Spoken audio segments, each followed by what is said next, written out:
When I started to see these popping up on eBay about a year ago, I figured it was only a matter of time before I got my hands on one. Yeah, I'm up to my old tricks again.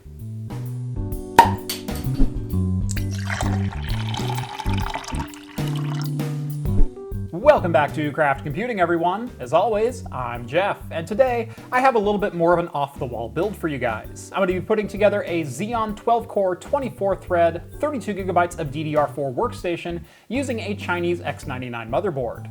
I saw these boards starting to crop up on eBay about a year ago, and as I said in the intro, I knew it was only a matter of time before I would have to take a look at one, and today is that day. Typically, when I've done builds like this in the past, they've revolved around gaming. However, today we're going to narrow the focus a little bit more on the professional workstation side of things. I may still include a couple gaming benchmarks at the end, but that's not going to be the main point of this build. Instead, think of this more as a video editing workstation, something with a crap ton of storage capacity and just enough graphics horsepower to get the job done. So with all that out of the way, what exactly are we going to be building? Well, this being an X99 system, I could think of no better CPU to put at the heart of it than the Xeon E5-2680v3. Now this is an engineering sample, however they are plentifully available. It is a 12-core, 24-thread, 2.5 GHz with a 2.7 GHz all-core turbo.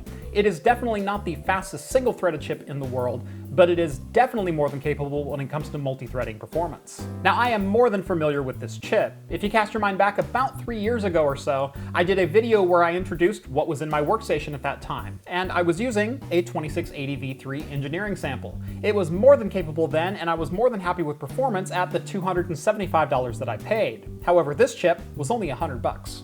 Since this is a budget build, I decided to go back to the cheapest memory that I own, which is my V-Color 2666 DDR4 kit. If you remember in my $640 gaming PC about a month ago, I used this exact same kit in that build. However, I also have 2 additional sticks that I had bought at the same time. So this is 32 gigabytes of 2666 memory for only $80. As you can see right down here in the front row, I'm going to be using a Gigabyte GTX 1660 OC for this build. It is a 6 GB card and is more than capable for video editing, being it's one of the cheapest graphics cards you can get with NVIDIA's new NVENC engine. For storage, we're going with one of my favorite NVMe drives, which is the XPG 512GB. These are available for less than $80 and are freakishly fast, hitting 3,500 megabytes per second with ease. As far as our bulk storage goes, we are definitely going in bulk here, starting right up front with my LSI 92058i SAS controller. This is an HBA or a host bus adapter, which will allow me to connect up to 8 SAS or SATA drives up to it. The SAS drives I'm going to be using are 4 of these HGST 8TB Enterprise refurbished drives. These were only about $129 on Amazon and do come with a 90-day DOA warranty, meaning they are a very good deal as far as capacity goes, even if you're someone who likes to shuck your hard drives. Case for today is none other than the one I lusted after at CES, and that is the InWin C200. At the show floor, I said this would make the perfect home server case, and I'm actually leaning towards maybe the perfect home workstation case, and you'll see why once we get into building it. Keeping everything cool is going to be a full set of InWin Sirius ASL 120 fans, as well as an SC234 from ID Cooling. Power supply is a Be Quiet Pure Power 11 600-watt gold-rated power supply. And finally, we come to the motherboard. Now, I've purposely not opened this board before this very moment, so let's go ahead and get this thing unboxed finally. There we go. We're almost in there. Hey, there we go. All right. No manuals or anything like that. It looks like they included an Intel 2011 to AMD style mounting bracket for a cooler, meaning I might be able to put actually a Wraith Spire on here or something like that to cool my Xeon. We're gonna have to try that in a later video. So I'm kind of digging this black and orange color scheme, but looks like everything's about where it's supposed to be. We have our 8-pin EPS power connector right up here, as well as our 24-pin power supply connector. There is an ancillary PCI Express power connector right there. I'm not sure why you would need more PCI Express power delivered to this board, unless they just didn't include very much to begin with, but that still doesn't make a lot of sense. 2 16X slots, 3 1X slots, and a single NVMe Gen 3 X4 slot, which should let us take full advantage of that XPG NVMe drive. There's also a mini PCI Express slot connector down here, I'm assuming for like a Wi-Fi card, but kind of a weird addition to a board like this. Around the backside, we've got 4 USB 3.0, 4 USB 2.0, gigabit Ethernet, as well as our audio and a set of PS2 ports. All right, so I think that's going to do it for the introductions. What do you say we get this thing together?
So here is the build all finished up, and I've got to say it is looking very sharp. I am definitely a fan of building in the C200. It is just as much of a joy as I thought it would be when I first saw this case back at CES. Once I had everything into the case, it did fire up pretty much on the first try. I say pretty much because I did have to modify the drives slightly. If you're familiar with running any enterprise drives in a consumer system, you'll be familiar with the tape modification you have to do to a lot of Western Digital drives, and HGST is a Western Digital company. Now these are SAS enterprise drives, and not all SAS drives suffer from this issue. But when I plugged in the expansion cable from the back of my LSI SAS controller into the back of the hard drives, they refused to spin up or be recognized by the controller in any way.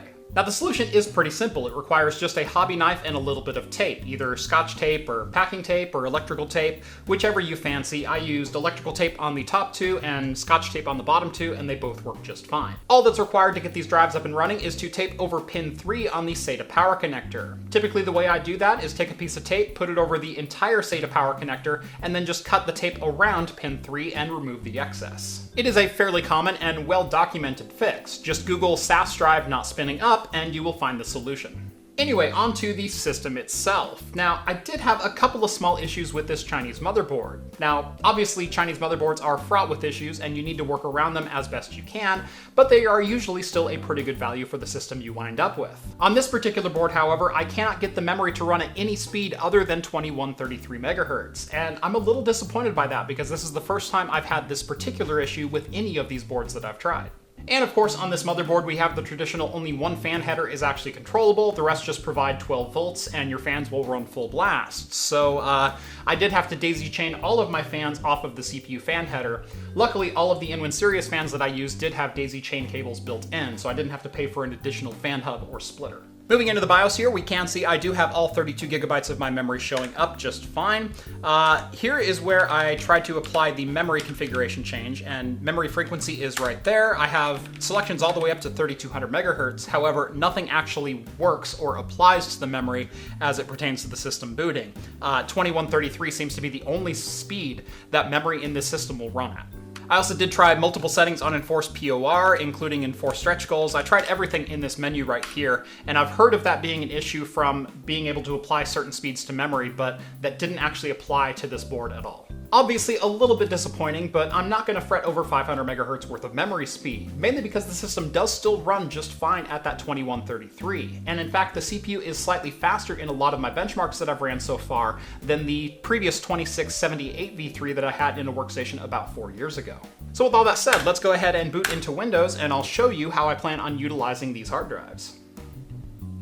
Now there are a number of different methods to get these drives working inside of your computer. Option number 1, you could obviously just format each of them one by one, and you'd have 4 8TB drives for a total of 32 terabytes. You could go with a hardware RAID card and RAID them together before the OS boots. Therefore they show up as a single drive to the operating system, and your RAID card handles all of the overhead. Going with a RAID 5 option would net you about 24 terabytes of storage with 1 disk parity, and going with a RAID 6 would net you about 16 terabytes of storage with a 2 disk parity. Today though, I've opted to go with a software solution using Windows storage spaces, and we're going to set up a parity disk pool, or essentially what is a software-based RAID 5. To do that, we're going to go to our Start menu and search for storage spaces, which is right there. We're going to create a new pool, and you can see all 4 of my SAS disks are selected by default, and we're going to create a new pool. We're going to give the drive a name. In this case, I'm just going to call it storage. Now you can select from a couple of different file systems in here, either NTFS or REFS. I'm going to select NTFS because sometimes Windows programs go a little bit nutso if they're not running on an NTFS file system. For resiliency, I'm going to set up a parity, which is a 1 disk parity, or essentially a RAID 5. What I'm going to wind up with is a 19.3 terabyte drive inside of Windows that acts as a single hard drive. And there we go, simple as that. So now if we go to my computer, you can see my NVMe C drive right there at 476 gigabytes and my brand new storage pool at 19.2 terabytes. And yes, my NAS is getting a little bit full, thank you for noticing. Don't worry, there is an upgrade video coming very soon. That number's going to get a lot bigger. Now that we have the pool set up, I'm going to show you how I set up a lot of my systems when I have a fast boot drive and a large mass storage drive as a second disk inside the system, and that is moving all of my user files over to the mass storage drive. Setting this up is pretty simple. You see all these folders right up here? These are your user home folders. We're going to click on each one, go down to Properties, go over to Location tab, and then we're going to change the C drive over to the D drive. It'll ask if I want to create the directory, and then if I want to move all of my files over to the new location. We're going to set this up for all of these directories, so anytime I save something in my documents or my desktop or even my downloads folder, it will automatically move it over to my mass storage drive rather than taking up precious space on my NVMe. And now that that's complete, if I go over to my D drive, you can see it's created a user folder. There's my craft username, and here's the folders that I decided to redirect over to the mass storage drive.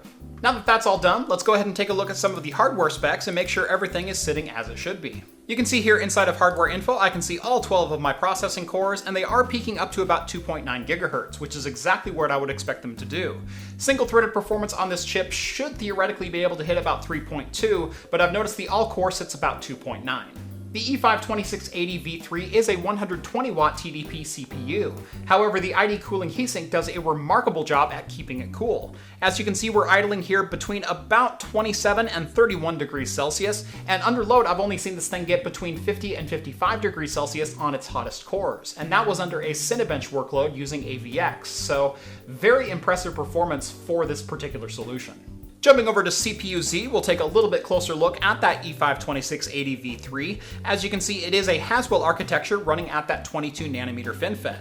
It does have 12 cores and 24 threads with 30 megabytes of L3 cache. Jumping over to our memory tab, you can see all 32 gigabytes of our DDR4 memory, and it is in fact running in quad channel. However, here you can see it is locked at that 2133 megahertz. And again, I'm disappointed, but I will give this a pass, seeing as the board was only $94, and I've seen pretty solid performance out of it thus far. Moving over to our main board tab, and this is rather curious. This is showing up as a genuine Intel X99, not an Intel C612, which is their server chipset based on the 2011 V3 socket.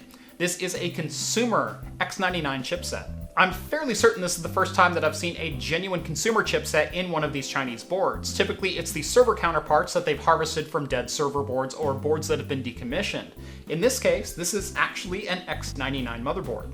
But I'm sure you guys are dying to know the benchmarks. Let's go ahead and launch Cinebench C15, and we'll start with that. And let it fly.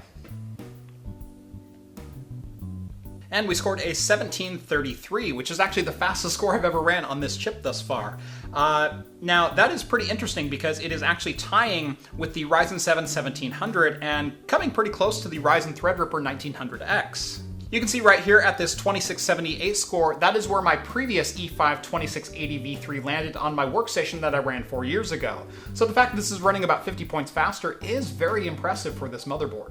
This chip is beating out all of my 6-core 12-threaded CPUs in multi-threaded performance, and it's finding itself right in the middle of the mix of all of my 8-core 16-thread CPUs, which is pretty solid, especially if you're looking at more of a workstation case rather than a full-on gaming PC. If you're looking at high frame rate 1080p gaming, this probably isn't going to cut the mustard for you. However, if you're more of a 1440p or 4K gamer, this is probably going to do just fine, and I doubt you'll notice much of a difference upgrading to a much faster single-threaded CPU. Moving on over to DiskMark, let's go ahead and take a look at the performance on our NVMe X4 drive. Right off the bat, that is a very impressive benchmark of 3,354 megabytes per second on the read speed. So this board actually does deliver PCI 3 X4 speeds on its NVMe slot. Not bad, 2165. I will certainly take that result. It's a little bit slower than I've gotten on this drive before. Like I said, I've gotten about 2,500 megabytes per second on this drive, but 2,200 is certainly nothing to scoff at. We'll go ahead and run R20 here just to make sure we're comparing apples to apples for some of the more recent tests that I've ran. And here's the crazy proof of how good this air cooler is doing on this 120 watt CPU. I'm hitting about 48 degrees Celsius under full AVX workload in Cinebench R20. That's an insanely cool running processor in a rig that is 12 cores and 24 threads. There we hit 51, and if we scroll down here, we can see our CPU package temp. We're flirting with about 56 or 57 degrees Celsius, so still very, very good results here. And the fans have not ramped up at all. This is still almost a dead silent workstation, except for the occasional hard drive click. And we got a 3948. So again, not the best score in the world. We're sitting here right around the Ryzen 5 3600 mark of the 3571. And if we scroll down, we can see we actually beat the Threadripper 1900X here with a score of 3455. We're falling short of a lot of the 8-core CPUs, the more modern ones, 9900K, i7-7820X, and obviously our 16-core Threadripper at 6670. But this machine holds its own, and $195 for the motherboard and CPU combo. And just for grins, let's go ahead and install a couple of games onto the RAID array here and see how this thing gets along in gaming performance. 8 hours later. So I started the downloads for the games around 2 o'clock this afternoon. It is now 10:06 p.m. And I just finally finished the benchmarks of just 5 titles. I did 3D Mark, Time Spy, and Firestrike Ultra, as well as GTA 5, Doom Eternal, and Hitman 2. It literally took me all 8 of those hours to get those games downloaded and then just very briefly run the benchmarks. It was through no fault of the machine. Either my internet service provider or Steam itself was having issues with actually getting the content over to me. It would download in these pretty large chunks. I'd get 40 megabytes per second download, and then it would just stop for 20 minutes at a time. Meanwhile, other machines in my house were having the exact same issue, so it definitely wasn't an issue with this machine here. But enough of that, let's go ahead and get into the gaming results. I've got to say right off the bat, I am very impressed with the performance of this machine. And the $1,300 asking price on this machine is a little bit misleading considering I do have over $500 in storage invested here. So if you take away the hard drives and consider this closer to a $700 gaming PC, the results are pretty impressive. Doom Eternal starts us off at 102 FPS at 1440p and ultra settings. However, the 1% and 0.1% lows are pretty abysmal at 26 and 17 FPS respectively. If you are planning on playing demanding games like this, I would recommend knocking those settings back a hair or two, as the 1660 really isn't designed for 1440 ultra gaming. However, just a couple of minor tweaks and I could easily see this game scoring in the mid-50s to 60s for its 1% and 0.1% lows. Hitman 2, also at 1440p Ultra, scored a 105 FPS average with 1% and 0.1% lows in the 40s and 50s. So very, very playable, and again, if you want to get that all the way up to 60, you certainly could, but certainly respectable for what is a workstation first and gaming machine second. And GTA 5 rounds us out with an average of 77.6 FPS and a 0.1% low of just 49.8. So again, very respectable for a machine like this. So it's conclusion time. Would I recommend in 2020 if you build a system like this based off of a Chinese X99 motherboard and a Xeon 12-core processor? I think it all depends on what you're building the system for. For a straight-up gaming PC, no, there are certainly better deals out there to be had.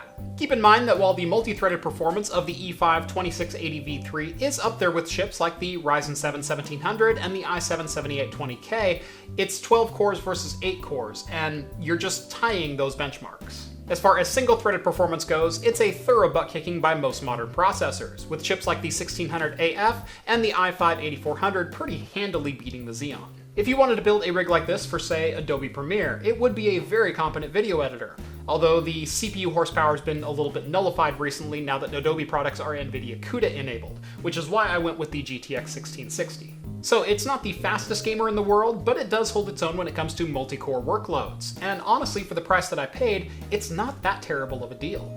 You can pick up the E5-2680v3 and this motherboard for less than the cost of a Ryzen 5 3600. However, if you're talking an apples-to-apples comparison as far as dollars go, you're looking at something closer to a Ryzen 1600AF and a B450 motherboard. And honestly, this is not that bad of a deal when you consider that as the alternative. The other thing to consider is parts availability. Maybe you live in a region of the world where brand new motherboards and CPUs just aren't available or are priced exceedingly high. Then this makes a pretty compelling option. Or maybe you live in the US and Canada and you go on Amazon.com and can't find a single B550 motherboard either in stock or at retail price. Maybe you do look at one of these in the meantime. So I guess what I'm saying is I do recommend this package as long as it fits your use case. If you're building a purely gaming machine, I would lean more towards a brand new retail motherboard and CPU, as the single-threaded performance is going to dominate this particular board. If a new board and CPU just aren't on the menu for you, this is still a very competent option with a lot of modern features. And at just $195, it's a price that most people can afford if they're getting into building a PC. If you are interested in any of the parts from today's build, make sure to check out the Amazon affiliate links in the video description below. Once you bought your new PC parts, make sure to come back to this video and drop it a like and subscribe to Craft Computing if you haven't done so already. Follow me on Twitter at Craft Computing to keep up with my daily shenanigans, and if you'd like to chat with myself or any of the other hosts from Talking Heads, make sure to join the Patreon. Link is also down in the video description below. A minimum donation of $1 per month gets you exclusive access to my Discord server, and you'll be helping me keep the lights on around here. beer. And it's where all the cool people on the internet are hanging out these days. And that's going to do it for me in this one, guys. Thank you so much for watching, and as always, I will see you in the next video. Cheers all.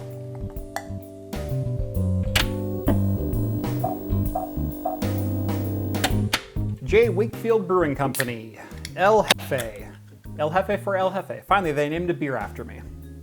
This is a German-style wheat ale with coconut added. It's like they knew exactly what I wanted in there as well. Boy, that is a dense, dense German beer. That is a classic German wheat ale. That is absolutely delicious. I have no complaints about that. The body, the mouthfeel, the flavor profile, the way the malt is hitting you, a little bit of esters here and there. Oh, perfect. Today I have a pretty all the builds can't be special, Jim. Come on. I'm digging and digging and digging though, and I'm trying to find the coconut flavor.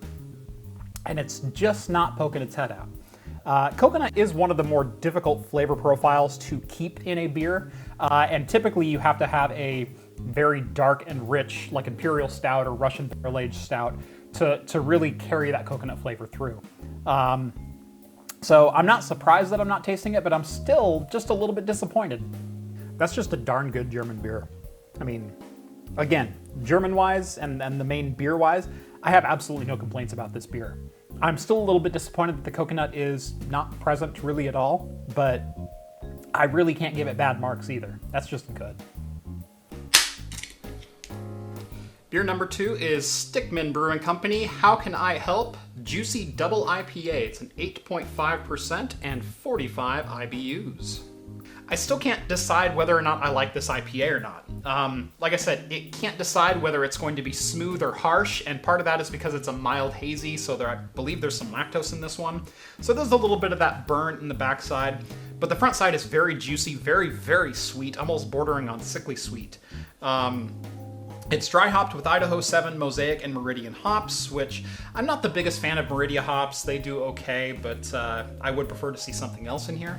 But I think the weirdest thing about this beer is, like I said, it's just a little bit sickly sweet. It almost tastes like honey, like raw, just pure honey.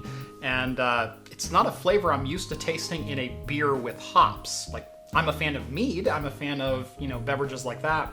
This one's just, it's just weird. Yeah, it tastes like honey on the backside. That's just bizarre. I don't think it's a terrible beer. I don't know. I don't know about this one.